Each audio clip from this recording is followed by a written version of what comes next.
Yesu, Yesu.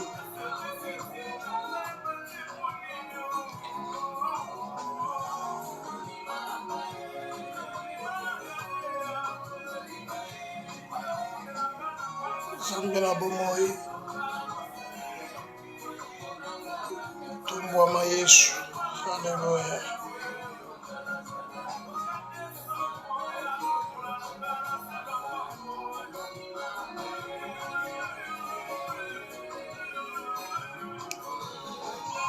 Haleluya, haleluya.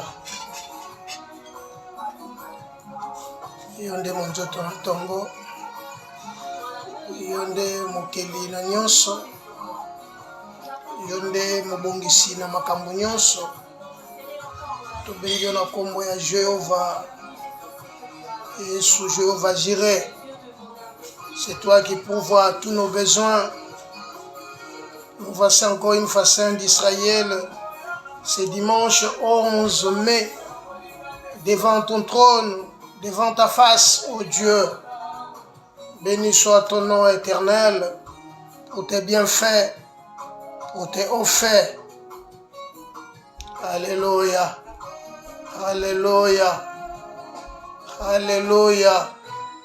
Tukukokanisa ona nani les saints d'Israël. Yahweh tombwama, Yahweh tombwama, Yahweh tombwama. Yahweh tombwama, nzambo abungina lokumu.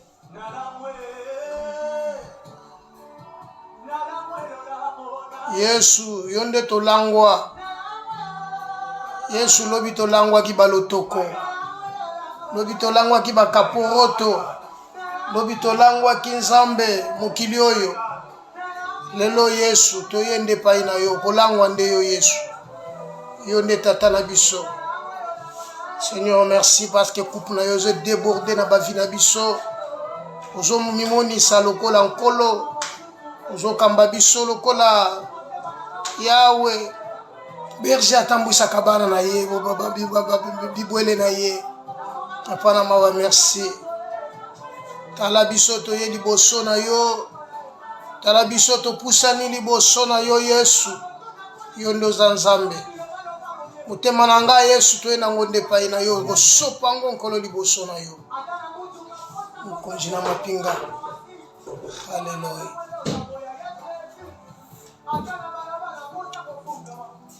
Hallelujah. Yesu, Yesu, Yesu.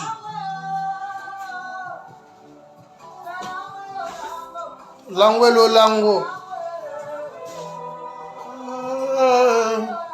Lango lo lango.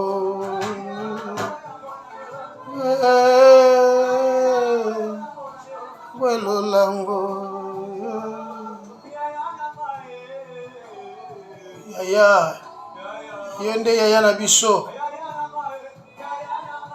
Yonde yaya na biso. Hallelujah. Yonde yaya, yonde yaya. Tombwama na yo yaya na biso. Yonde oza papa na biso, yonde nkolo na biso. Yonde mosantu.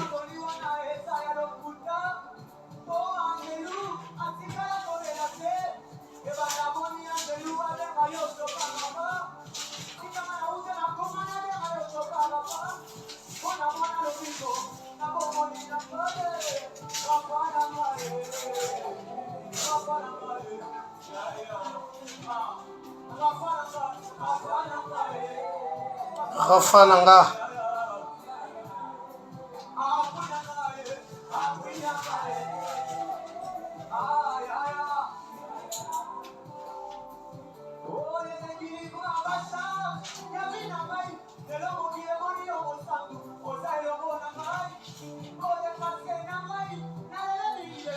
Pambola mankolo oya pangusa pinzoli na biso.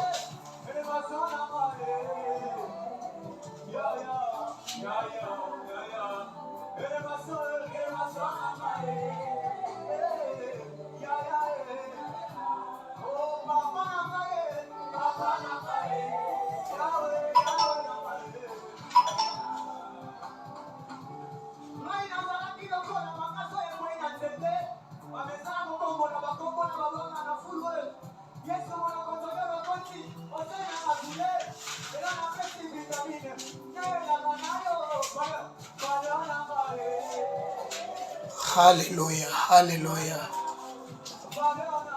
alléluia.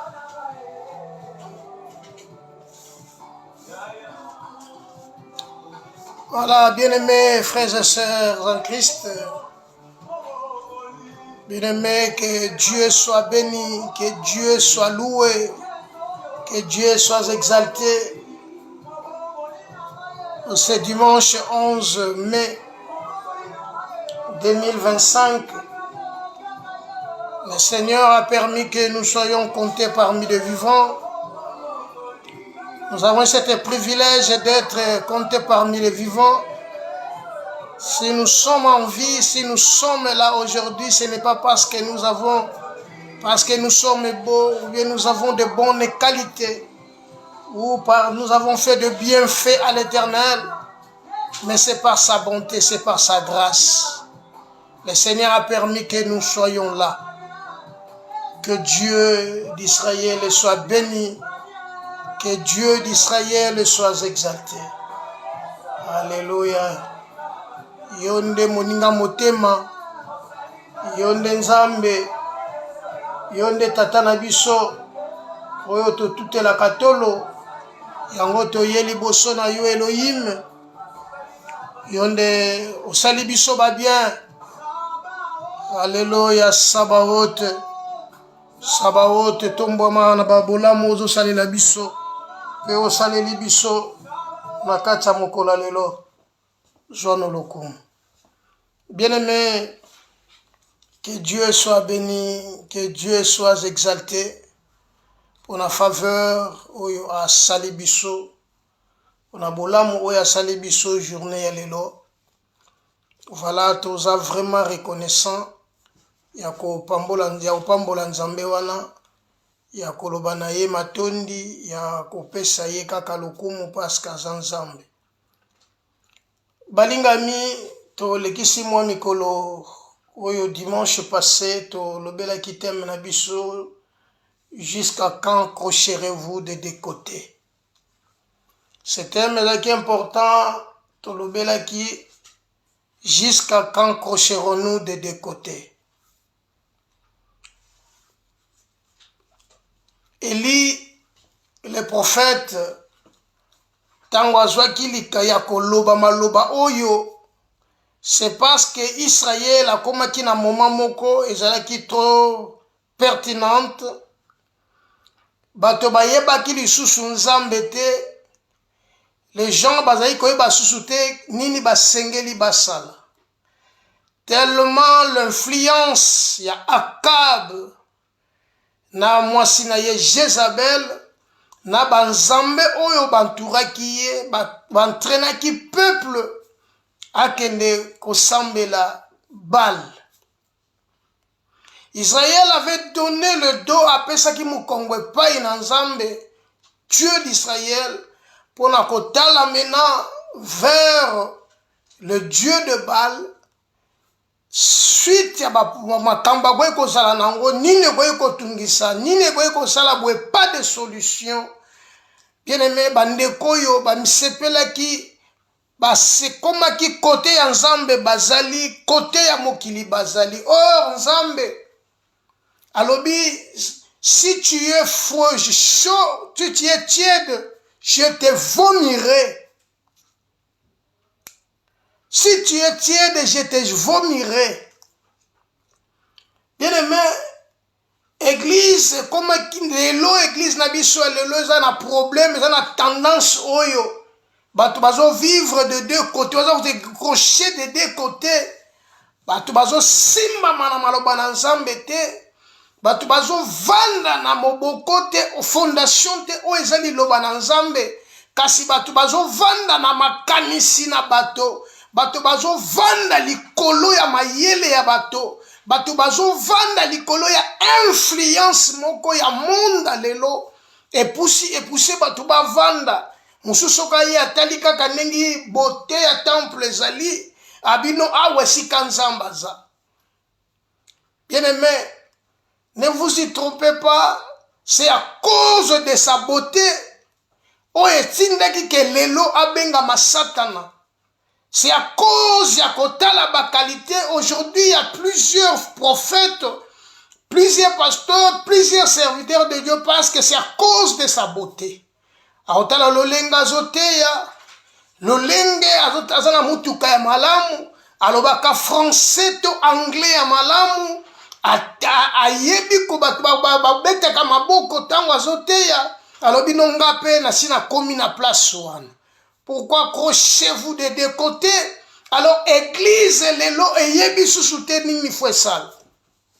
Je me souviens na frère, na biso asaka koyemba kala, asaka koloba na banzembo na ye alobaka, na luki, et j'ai tout cherché le monde, et je l'ai trouvé dans l'église. Église, lelo, ezana kacha mokili. Et soko zuluka mokili, retrouve na kacha église, parce que eloko yo babengi repentance sur la conversion et ça rasoute. Tellement nous sommes modernisés et batu balingi ba moderniser pe na évangile. Oh, parole est claire, si tu restes infidèle, lui il demeure fidèle. Voilà et si ka trouble continue ba église, nabiso lelo. Voilà pourquoi prophète a lobby, pourquoi crochez-vous des deux côtés. Les gens ne se penchent à kasusu na fouate que avant de l'ikola condiment. Atale la condiment. Mais moussouli atale la sagesse to intelligence artificielle, to intelligence auto zombo lelo yezana kata mokili oyo. Moussouli a lobby que nzamba lobby oyo. Agonzamba ko batelo me yomoko pe fo mi batela te frère. Yomoko ozana makoki ya ko mi batela te. Parce que ndenge toza midi ya lelo oyebite makambo e ko sala mana 13h. Nzambe kaka nda yebi yango. Bon, comment l'homme a besoin de se protéger? Voilà de telle sorte, de toute sorte makambo oyezo tinda ke batu. Moye batia kondima na bango na kati na nkolo likoba tongango likolo na libange zate bazo tongango likolo ya sagesse humaine likolo ba intelligence humaine.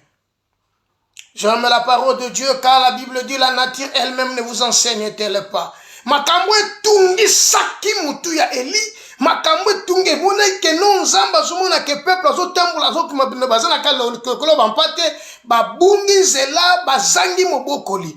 Il fallait Eli Aya pour que ramener encore ce peuple bazonga na kat na bergerie. Voilà pourquoi peuple Eli azo tout d'abord pourquoi crochez-vous de deux côtés? Jusqu'à quand crocherez-vous de deux côtés?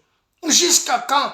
Lelo kota nzambo zali kota mukili ezali motema na yo mobimbeza pa ina nzambe te mais motema no pesa ngo na quelque part. Mais na église donc ndeka lokola to kende tambola.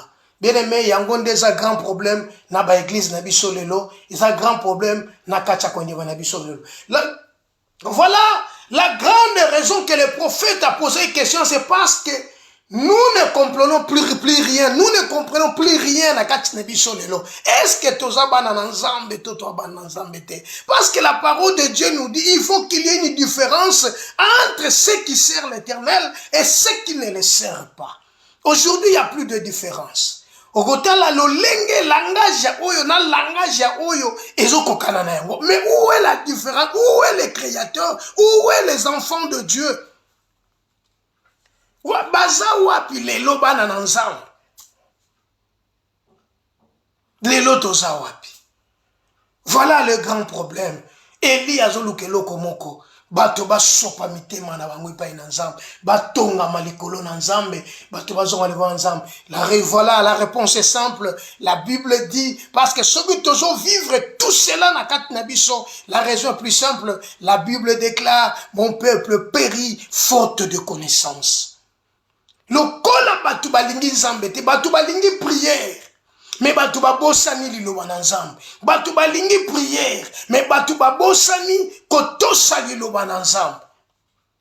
Soko bengisi prière en église, il y a une grande personne, une grande foule, bazoya na kati pona ko bondela, mais pona ko tosa o ezalo bananzam. Or que la Bible nous dit, ne vous bornez pas à écouter, mais mettez la parole de Dieu en pratique. Or, tant que vous mettez la parole de Dieu en pratique, la parole elle-même est banda ko transformer vie na yo. La parole elle-même est banda ko changer vie na yo. La parole elle-même est ko changer lo lenge na yo kozala. Pour te yende azalinzam.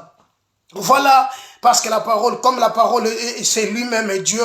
Bien-aimé, aujourd'hui, nous sommes là, nous voulons parler de notre thème cette fois-ci. To Yambala Oyo. Pourquoi Yambala Oyo cette fois-ci?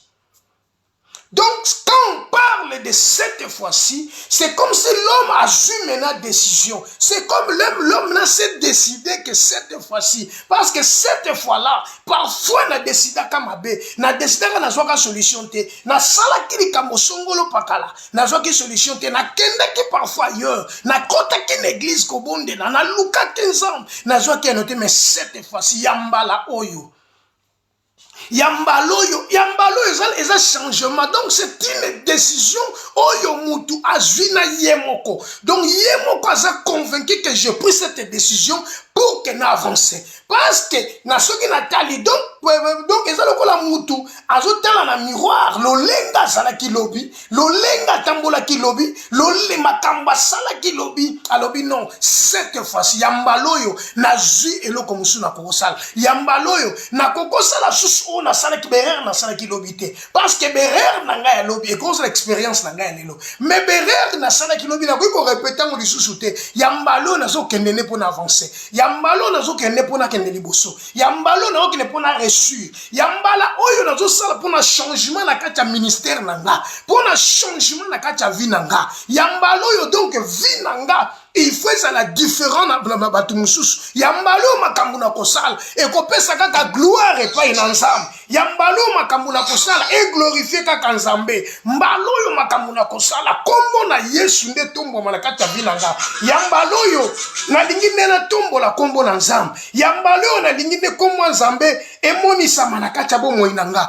Yambalo yo na lingine vivre splendeur à gloire à nzambe. Yambalo yo na lingine mona différence na kata vinanga. Donc quand l'homme parle que de cette fois-ci, ezali pour un changement. Na koka mwaso ki yozo ba cette fois-ci, mais aux autres d'Amérique kaneta wan. Na lingi na ebisa yoboy. Na ina ebiso que bien aimé, c'est une décision. Donc toi s'exprime souvent, mais l'homme quand l'homme dit cette fois-ci, bien aimé, azosala allusion na passé na ye, allusion na makambo elekaki. Non, parfois que na lukaki na makasi nanga, parfois na lukaki na mayele nanga, parfois na sala ki nyos de beko sala. À comprendre la parole de Dieu nous dit, ce n'est ni par la force ni par la puissance, mais c'est par l'Esprit de Dieu. Nous voulons lire un peu la parole de Dieu. Psaume chapitre 103. Psaume chapitre 103.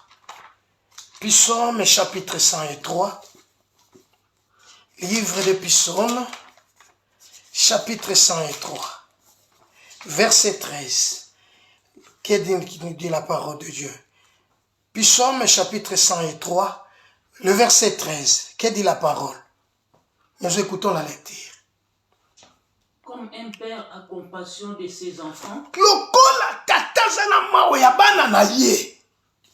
l'Éternel a compassion de ceux qui le craignent. Yuka yawa zana mawa ya bato bazako banga ye. Lokola tatazana mawa ya bana na ye. Yahweh azana mawa ya bato bazo banga ye. Bien aimé. Donc eso sala neni lolenge na salaki lobi. Bien aimé, comme la force, ce n'est ni par la force ni par la puissance, mais c'est par l'Esprit du Seigneur. Bien aimé, tu vas réussir que cette fois-ci, par la volonté du Père. Voilà pourquoi ce jour-là, Christ dit, ce n'est pas tout ce qui dit Seigneur, Seigneur qui hériteront les royaumes, mais celle-là qui fait la volonté du Père. Bible lobi lokola tata nyonso nyonso aza na mawa ya bana na ye. Tata lingaka kaka bolamu ya bana na ye. Tata lukaka kaka bana na ye bakende liboso. Papa lukaka bana na ye bapambwama. Papa lukaka bana na ye ba réussir na vie. Papa lukaka ke bana na ye bazala malamu bazala bonne santé. Papa lukaka ke bana ne bazala na kimia. Papa lukaka ke bana na ye bazala différent na bana mususu. Lokola tata zala kana mawa ya bana na ye. Yawe nzamba azana mawa ya peuple na ye. Azana mawa ya baza kobanga ye. Voilà bien aimé likambo c'est important na kati na vie na biso. Yawe ya cette fois-ci yambala oyo ekozala lokola ya lobite. Yambala oyo ekozala lokola lobite soki lobi na eshuwaki yambalo na ko eshuwete. Oh, Bible c'est lui qui nous donne la force. Apesa kabiso makasi lokola makasi yenda sunga kabisa biso makasi, il nous donne la force. Yenda le kakana ko fortifier biso. Voilà yango ebisi biso cette fois le ko la tata za la kanama ya bana tata nyoso soki avandi oyo tata ya malonga soki avandi azo raisonner lobby bana nanga ba kozala ndenge nini ngale musuna ko ikozala te na kotika bana nanga ndenge nini loko la tata za la kanama ya bana na ye nzamba za na mawa na yo nzamba za ya mawa muto za kobanga ye nzamba Bible lobby boye la crainte du Seigneur c'est le commencement de la sagesse, s'éloigner du mal c'est l'intelligence. Tango moto azobanga nzambe, tango moto azobanga nzamba zalaka na mawa na ya mutu wana, nzamba yokelaka mutu wana mawa na nzambe kitaka likola mutu wana, lokola tata nyonso kakabana na ye mawa, nzambe paso yoka yo mawa, nzambe paso yoka yo mawa, mais ezali important na kati ya vie na yo, bien aimé, le passé na yo ya lobi, le passé no ya lobi, échec no ya lobi, miroir lobi otala ki ndengo zalaki, cette fois-ci, yambaloyo, ekozala ndenge zalaki ya lobite soki nazali ko agir na mayele nanga soki nazali ko sala oeza ki posa nzoto nanga soki na kanisa ki na lolenge nazali ko kanisa yambalo na ko kanisa ndenge wana te. Je vais penser autrement, na ko kanisa autrement, na ko vivre autrement, parce que lobi nazala ki célibataire mais lelo naza marié, lobi nazala ki malade, lelo naza en bonne santé, lobi nazala ki pauvre, lelo nazala quelques moyens ozo permettre ngana vivre malam ate na ko sasune nazala ki lobite yambala oyo yambaloyo eza lokola yambalo eleka lobite lokola tata kanisa yoka kama pona bana na ye nzambe pa koyoka ngai mawa na ko reçu na ko pengwa te na ko kufa te na ko beba te na ko kende liboso parce que nzambe mawaneza likolo na nga nzambe mawaneza kwa accompagner nga na libine biso ke mawana nzambe za na kati ya vie na yo na libine biso ke mawana nzambe na kati ya bomo na yo nengo zo tambola na mawana nzambe et si ko zo kende mawana nzambe za kwa accompagner yo parce que nzamba za kati na et voilà pourquoi Bible lobby Christ en nous c'est l'espérance de la gloire et que cette fois-ci et que cette fois-là et que c'est la cette fois-ci parce que cette fois-là ninga toye bela kinga bako ko surnommer nga bakombo bako ko pesanga bakomba c'est ko pesanga mais yambalo yote yambala oyo et que c'est la différent nambala oyo leki yambala oyo et que c'est la ndenge mokote nambalo eleki na lingina ebiso bien aimé na ebiso lelo tu peux décider et trouver la solution sans l'aide de personne lobi soki ba edakiyo pona koluka ya kolia soki ba edakiyo pona kozwaka quelque chose pona kotanga ba classe ba edakiyo mais lelo ko reçu o kozwa solution à problème na yo sans l'aide de personne parce que lokola nzambe mi mawana nzambe eza likola vi na yo na lingina yebisa yo na témoigner yo ke nzambe wana aza pene na yo. Voilà pourquoi Bible lobby si l'Éternel est pour nous qui sera contre nous, si l'Éternel est Dieu pour nous qui sera contre nous. Yambala oyo yambaloyo bien aimé, retournons à la parole de Dieu. Retournons un peu à la parole. Bien aimé, zonga vanda na kacha maloba na nzambe, vanda na kacha maloba na nzambe, kanisa sikoyo nzambe, kanisa maloba na nzambe, lelo tata nyonso zakala mabana na ye. Oh David alobi malam. Verset 13 et 18, comme un père a compassion de ses enfants. Lokola tata za la kanapost na mawa ya bana na ye. Lokola tata na mawa na bana na ye. Yahweh Nzambe, l'Éternel a compassion de ceux qui les craignent. Oh, alléluia. L'Éternel a compassion. Azana mawa batu bazoko bangaye. Donc tango bazoko tambola. Nzamba azana mawana, na mawana Nzambe likolo na yo. Soki likambe lingaye koya. Ah, Nzamba kosala nini? Il faut épargner yo parce que Bible nangaye bisinga boy. L'Éternel te gardera de tout mal. Et l'Éternel te gardera de tout mal. Vraiment, bien-aimé, akobate lo na mabenyos. Tango mpepa mabezoya. Bible lobi ke bakoyanze moko bako palanga na nzela sambo parce que tata za likola tota la bana na ye mawa na tata za likolo na yo mawa ya tata o ezali nkolo ezali likolo na yo lokola mawa na nzambe ezali likolo na yo bene moko vivre kimia ya nzambe lokola mawa na nzambe ezana kati ya vi na yo na mbaloyo te nasalela ki liboso na mayele na ngai ya moto nasalela ki liboso na mayele na ngai ya ke ba calcul na ngai moko nasalela ki la force na ngai moko na lukaki na reçu na bimaki parfois tongo pona okende kolukelo na kolia David alobi na nga boye eza pamba bona mukaka tongo pona koluka ya koli kasi pona babula minanga na pesa kabango tango bazala kati na pongi na salaki na force na ngai na lukaki na intelligence na ngai na lukaki na mayele na ngai na lukaki na menazwaki yango te na ene biso na kati ya Bible eza na mwasi moko pe alukaka na mayele na ye alukaka na makasi na ye Bible lobi boye ela tout dépensé a dépensé kimbongo na yebele par plusieurs médecins mais le grand problème il a trouvé aucun soulagement. Ah kangelanga verset la Marc chapitre 5 verset 25 yoka alobike alukaki na mayele nyonso alukaki na makasi nyonso alukaki elle a tout dépensé par au main de plusieurs médecins. Marc chapitre 5 Tangelanga verset Marc chapitre 5. Oh, il y avait une femme atteinte d'une perte de sang. Il y avait une femme atteinte d'une perte de sang. Depuis 12 ans. Depuis 12 ans. Elle avait beaucoup souffert entre les mains de plusieurs médecins. La Bible dit elle a beaucoup souffert aux mains de plusieurs médecins. Ma soeur, bien-aimée dans le Seigneur, elle a beaucoup souffert à cause aux mains de plusieurs médecins. Donc, alukaki ayoka sangwa docteur était, ayoka sangwa médecin comme quelque part était, ayoka sangote parce que ce problème na ye, azwa soulagement na likambo na ye, problème na ye, abika na likambo zo déranger ye, problème na ye, azwa solution. Alekaki na ko raté, nambala wana alekaki na ko perdre, alekaki na ko sala lelo te a dépenser tout ce qu'elle possédait. Nyonso ya zalaki nango, après c'est entre les mains de plusieurs médecins. Cette dame, elle n'était pas pauvre. Cette dame parce que s'il était pauvre, elle n'allait pas réussir. Il y a consulter plusieurs médecins pour qu'il y ait une solution. Mais il y a une solution. Bible, son état, c'était qu'un empirant. C'était qu'un empirant. Malgré les efforts, malgré la force, malgré son intelligence, malgré nyonso ya zai kosala, malgré nyonso akoyi kosala pour na koluka solution na vie na ye, bien aimé, azwaki yango te, malgré nyonso akoyi kosala, azwaki solution te. Pourquoi? Parce qu'azwaki koluka ngo ye moko sans qu'à consulter. Bible le Bible, malheur à ceux qui forment des projets sans consulter l'Éternel. Malheur à ceux qui forment des projets sans consulter l'Éternel. Bato abutoyo, mwana mwashoyo, alukaki na makasi na ye, na ba moyen na ye. Vous savez si quelqu'un a des moyens, il peut faire ce qu'il veut, parce qu'il dit qu'il n'a ma coquille, na coquille qu'on reçut na kata likamboy, mais force na ye, mais intelligence na ye, et ça là qui est le comme côté, aleka qui na ko jolo comme côté, aleka quand même na ko échouer. Continuez le verset. Elle avait dépensé tout ce qu'elle possédait.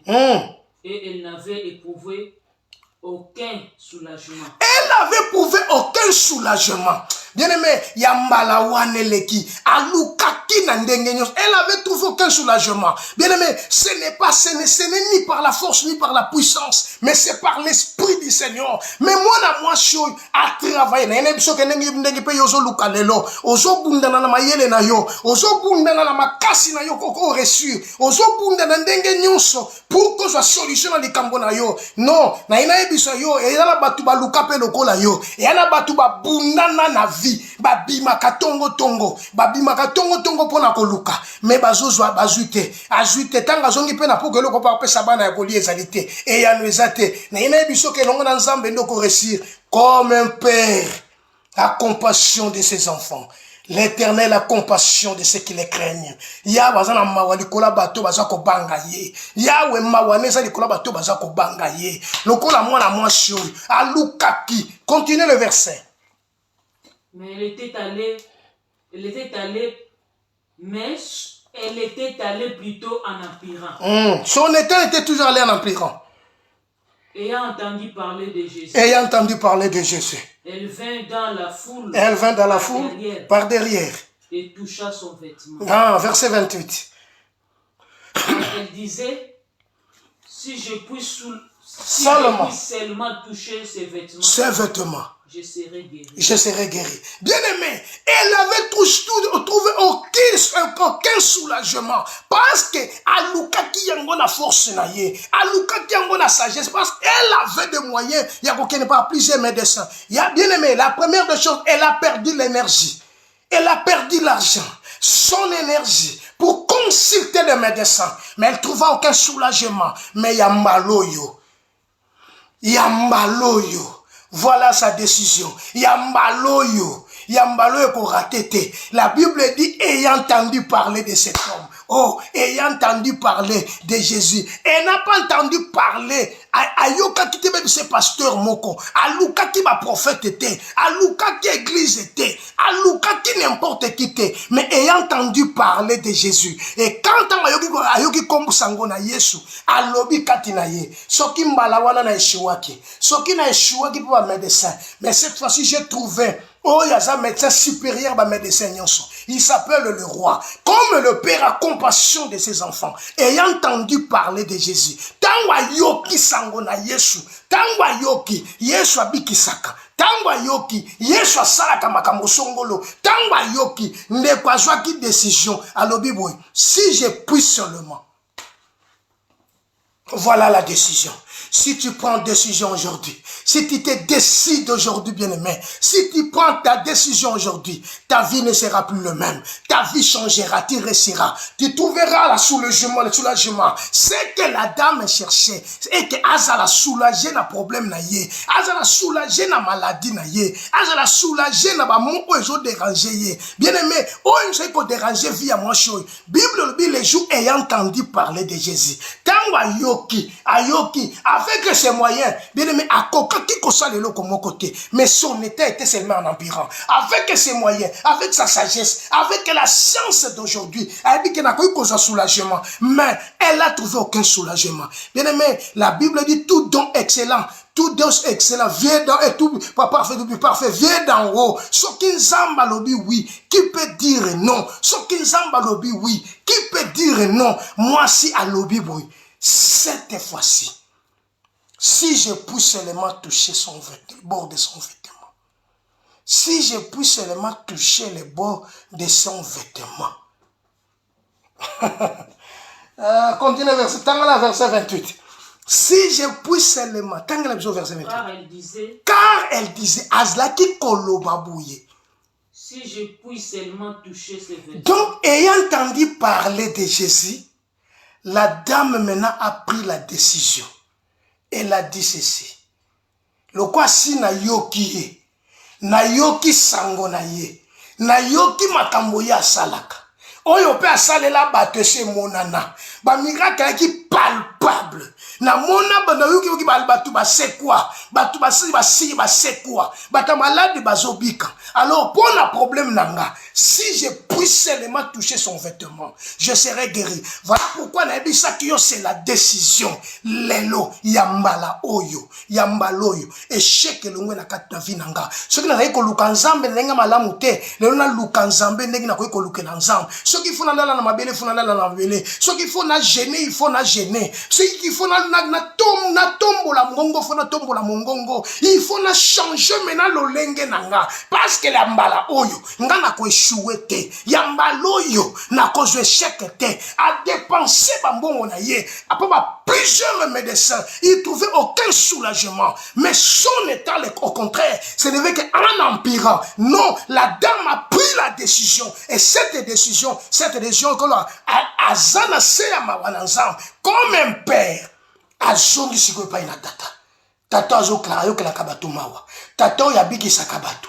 Tata ya kango la kabatu. Tata ya pesa kabatu kimia. Tata ya zongi sake sengwe sika sengwe longwa. Tata ya sekisa asekisa bato baseka kala. Babenga ke les yeux de l'aveugle, le béquille de boité. Abina kozonga sikopa tata wana. Mais si je puis seulement toucher son vêtement, nazana tina teke tato asimba mutu nanga. Nana tina teke tato achanga loboko likolo nanga. Nazana tina nyonso wana te. Mais problème nangezali na simba kaka pa ya vêtement. Donc mbala oyo, il faut na changer stratégie nanga. Lolenge nanga ya kolukela nzambe. Lolenge ya ko s'approcher pa ina nzambe. La Bible nous dit ceci, approchez-vous de Dieu, il s'approchera de vous. Il est temps. Ngasiko na changer lolenge nanga. Ya koluka siko nzambe. Na ina yebiso ke façon koluka nzambe. Bien aimé, bato ba luka nzambe bakutana na nzambe. Bato ba luka ye bazo échec te. Soko luki nzambe okutana na ye. Malheureusement, lolenge nozo lukela nzambe, ozo lukela na lenge opona ko satisfaire besoin na yo. Mais pour mes ali luka nzambe, donne-moi ton cœur. Mon fils, donne-moi ton cœur. Et comment ma fils a moi na pesa kaka motema na yo. Papa lobi, maman lobi, non. Yambaloyo, na zongi n'est pas inataka. Yambaloyo, na trouvé siko, je suis entre de bonnes mains. Yambaloyo, na tiki do ba médecin yon soan. Yambaloyo, et si kaka na ko ke na bebi sa na mbongo te, na ko bi sa mbongo te, mais pour na ngezali kaka, na lukaye. Bible bi chercher l'Éternel pendant qu'il se trouve, invoquez-le tandis qu'il est prêt. Problème na ngena siko lokola zo mona na nanu, na lukaye, na sopa motema nanga, na changer lolenge nanga ya kozala, na changer lolenge ya koluka nzambe, na changer, na vivre manière oh bien aimé, na sacerdoce, et l'eau comme na temple bien aimé, et l'eau comme abe kota kite, motema nanga mobibeza na dévoué, motema nanga za na dévoué pa inanzam, na sope lango nde nzambe, alors nzamba yo kangai, problème nanga ke nzamba yano langa, problème nanga nzamba pesa nge yano, pamba te makambo se umeli, mokilezo seka, mokilezo loba, mais yano eza wapi, nzoka lokola tata, azala kanama ya bana na ye, l'Éternel a pitié, l'Éternel azana mawa, ya bato bazako banga ye, yawe nzambe, azana mawa bato bazako banga ye, mawa nzambe kutana na yo lelo, nazo bondela ke bawa nzambe kutana na yo, mawa nzambe so kutana na yo lelo, changement ko sala manaka cha vie na yo, mawa nzambe so kutana na yo lelo, miracle ko accompagner yo, pamba te ko mama la grâce et le bonheur nous accompagnera et j'habiterai dans la maison de l'Éternel. Le temps est accompli. Le temps est accompli, bien-aimé. Le Christ est à la porte. Le Christ est à la porte. Mon fils, donne-moi ton cœur et que tes yeux se plaisent dans mes voies. Moi, na pesanga motema na yo. Petit que te miso na yo. Et ta lobele njela na ngai. Moi, na nzamba zo senga yo lobi yaka. Kozelate yaka. Les problèmes sont kaka décision. Lolengo kolanda ye, lolenga kotabola na yo, lolenga kozala, azo sengo kaka oya, oye pa ina ye. Il est temps bien aimé, il est temps. Normalement, si tu vas chez des médecins, c'est pour trouver un soulagement. Mais problème y a ye, même donc tout le monde qui n'a pas médecin peut trouver même une petite soulagement. Mais le pas naïe, c'est là qui est le contraire. Et pas naïe le contraire. À place à trouver soulagement, son état devenait qu'en empirant. La place y est à trouver soulagement, son état devenait qu'en empirant. Bien aimé, vous avez qu'au moussa maman, oui. Et ça qu'au moussa maman, vous avez qu'au ça y est. Mais n'engagez mon Dieu, ça qui n'a pas médecin, pour qu'il y ait une solution à problème naïe, pour qu'il y ait quand même un peu petit soulagement, même nous tout petit soulagement. Mais mon état, et ça qu'on n'est qu'un empirant. Donc je vais chercher d'autres moyens. L'autre moyen, ayant entendu parler de Jésus. Bien aimé, donne ton cœur à Dieu. Donne ton cœur à Dieu. Bien, n'attends pas demain. Ça peut être trop tard. Ça peut être trop tard. Ça peut être trop tard. Vous les obétas, les paniers circulent encore. Les paniers circulent encore. Et le Christ, il est à la porte. Il t'appelle. Il t'étend la main. Il t'étend la main. Viens, viens, viens, viens. Il est la source. Il est la source. Il est la source de ta vie. Bien. Donc, il fallait prendre maintenant une décision. Voilà. Pour toi, c'est la même chose. La même chose. Comment elle était son état. Donc, pour toi aussi, c'est la même chose. Pensez maintenant à moi, Siwan. Comment elle était, son état était. Azalaki na état nini. Azalaki na état nini. Na monde de solution, azalaki le sous-souté. Mokilise lobi non. Mais ça la solution kakamoko. Solution ya ciel. Solution ya ciel. Parce qu'avec à vivre dans Malodo, pendant 12 ans, à vivre na yango. Bien-aimé, mawana yo yango te kotinda nzamba sala. Mais ta position ko lelo, position ko lelo liboso na nzamba, yango ko changer histoire à vie na yo. Position que tu dois avoir, tu dois prendre aujourd'hui. Yango da changement, il faut changer vie na yo. Et ko changer le lenge no parce que za nase ya mawana nzamba. Les problèmes locaux la tatan so za na mawabana na ye. Tatani na lingaka mwana shiwe. Tatani alingaka mwana shiwe. Tatan salika mwana na resure. Et le konzamba zoluka. Voilà pourquoi albaki na biso. Alors la grâce et le bonheur. Et quoi compagnie yo? Et quoi compagnie yo bien-aimé? Pourquoi tu passes ton temps? Pourquoi tu passes ton temps? Psaume chapitre 103, verset 3. Pourquoi tu passes ton temps, mon frère? Pourquoi tu passes ton temps? Zamba zana posa na yo. Zamba na posa na yo. Venez yaka kolek salaire pamba te yaka. Mawana nzambe likolo ya bato baza ko banga ye. Mawana nzambe likolo bato baza ko banga ye. Moi shoyo azui kaka litoi na ye. Ta vie, est-ce que ça va bien ta vie? Ou est ça le contraire ya oyo ozayi ko kanisa? Et quand on a le contraire, il y a makambo ko kanisa. Mais lelo, et un problème na yo, aux des solutions. Puis Psaume 103, verset 3, verset 5. Lelo, ozwande yano. Lelo, obika na likambo na yo. Lelo, et ça likambo ne oyo ozo yano. Puis Psaume 103, verset 3, 5.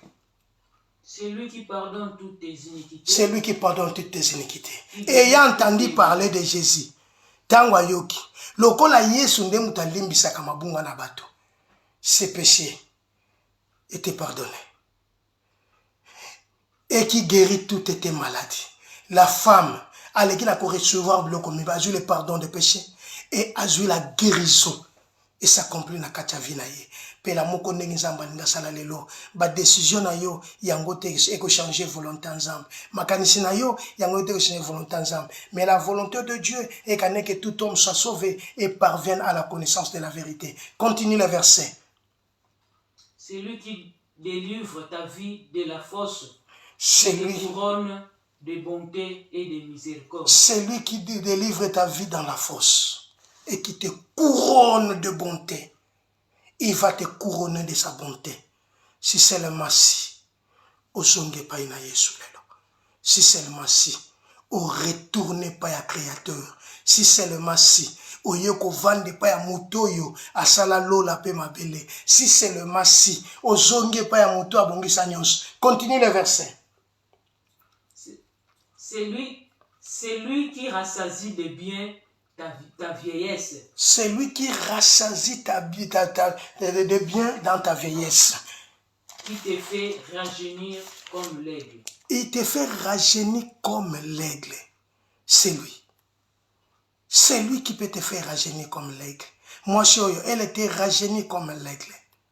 Sa santé, sa vie, elle a trouvé des solutions.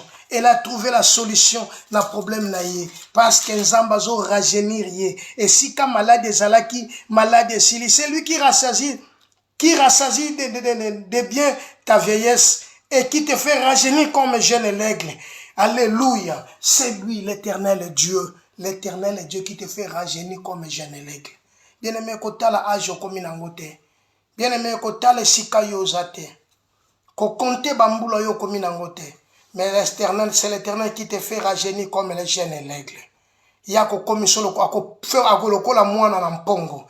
Mwana na mpongo, pongo tango apumbwaka. Bien-aimé, mwana na mpongo za mpongo. Yango na elipso que c'est lui qui te fait rajeunir comme jeune l'aigle. Il te fait rassasier de ses biens. Donc, ozoluka soulagement na kati ya vie na yo. Yambaloyo, eza histoire mususu. Yambaloyo, eza soutenenu par la force. Yambaloyo, eza suna ba calcul na ngate. Yambaloyo, eza mayele na ngate ute kosala. Yambaloyo, eza nzamba kosala kati nanga. Moi avec Dieu nous ferons exploits et notre ennemi sera écrasé. Notre ennemi sera écrasé. Oh, bien-aimé, même si ba yelo lengenini, même si ba peli si ba moto andengenini, mais avec Dieu nous réussirons. Avec Dieu, bien-aimé, nous avancerons, car l'Éternel Dieu est pour toi, qui sera contre toi. Si l'Éternel est pour toi, qui sera contre toi. L'Éternel te fait rajeunir, excuse, comme un jeune l'aigle. L'Éternel te donne la force. Oh, comme le buffle. Bien-aimé, c'est important. Bible le dit, la dame ayant entendu parler. Comme un père a compassion de ses enfants. Loko la tata zana mawe ya banana. Ya wazana mawe na yo. Ya wazana mawe ya baibon suwaza kobanga ye. Zamba zomo na yo. Zamba zana mawe na yo. Ayebi problème na yo. Ayebi loko za kotungisa yo. Ayebi passion ozo komona. Mais le problème, il te manque quelque chose. Change ta position. Change ta position. Ta façon. Change ta position. Car l'Éternel est au ciel. L'Éternel Dieu contrôle toutes choses. L'Éternel est avec toi. L'Éternel est avec nous. L'Éternel agit. Bien-aimé, si seulement si tu te confies à lui, ta vie changera. Ta vie changera. Tu ne seras plus le même. Tu ne seras plus le même. Baeba beta kalobi baseka kayo lobi. Lelo bakokumi sanzambe na yo. Baeba chola kayo lobi. Lelo bakokumi sanzambe na yo. Batoyo bafinga kayo lobi. Lelo bakokumi sanzambe. Bakotuna motuna. Osali ndenge nini. Okomi boye ndenge nini. Nini esali ke o resur. Nini commission eta oyo. Nini échanger vie na yo. Eloko nini osali. Bien-aimé, loko sali ezate. Pambate Bible lobi na Esaïe chapitre 55. Banzete ya zamba na ba montagne bakobetela yo maboko. Banzete ya zamba na bangomba ekobetela yo maboko. Si seulement si lelo ozonge panzambe. Bangomba banzete ya zamba ekobetela yo maboko. Bien-aimé, soko sopi motema epai na nzambe lelo. Soko sopi motema epai na nzambe lelo. Loboko na nzambe za likolo na yo. Il te tend la main. Il te tend la main. C'est un père qui a compassion de ses enfants. C'est un véritable père. C'est un véritable père qui a compassion de ses enfants. Bien aimé, ce que Simba qui te lobby. Koko ma jaloute. Koko ma mutema ma bete. Bien aimé, mutema ma bete peut-être ça la colle kana ko resir ba okangondoki. Koko ma mutema ma bete. Et là peut être important, au changer position na yo. Au changer le lenge na yo. Et là c'est important, change ta vie. Bossana lobby na yo. Tala siko lelo na yo. Et bon, avancer, tu la suffitir. Or, fitir ne cause à la meilleure. Soy kakayo moko ju décision lelo. Yambaloyo. Cette fois-ci. Yambaloyo. Et cause à la nenge sa kilobite. Yambaloyo. Non changement faut ezala. Yambaloyo. Faut banzete betelanga maboko. Banzete betelanga maboko. Yambaloyo. Faut ba montagne. Et éclater. Éclater mais. Yango Michel Obi ne te réjouit pas à mon sujet. Kosekangate ndekonanga kosekangate koseka yebisa bango ba sekote yebisa bango ba sekote pour yebi lobi na yote changement que ça la malelo parce que tout dépend de la façon dont je vais me prosterner aujourd'hui devant la face de Dieu. Tout dépend de la façon que je m'approcher de Dieu. Tout dépend de moi. Tout dépend de moi. Tout dépend de ma décision. Et l'Éternel comme elle est Dieu. Que l'Éternel Dieu t'accompagne. Que l'Éternel Dieu te visite. Que l'Éternel Dieu soit avec toi. Je prie Dieu que le miracle, que la bénédiction t'accompagne. Que la grandeur de Dieu Tout-Puissant ezali kolona yo. Et mawana nzambe finika yo. C'est même moi que la béni dans le nom de Jésus-Christ.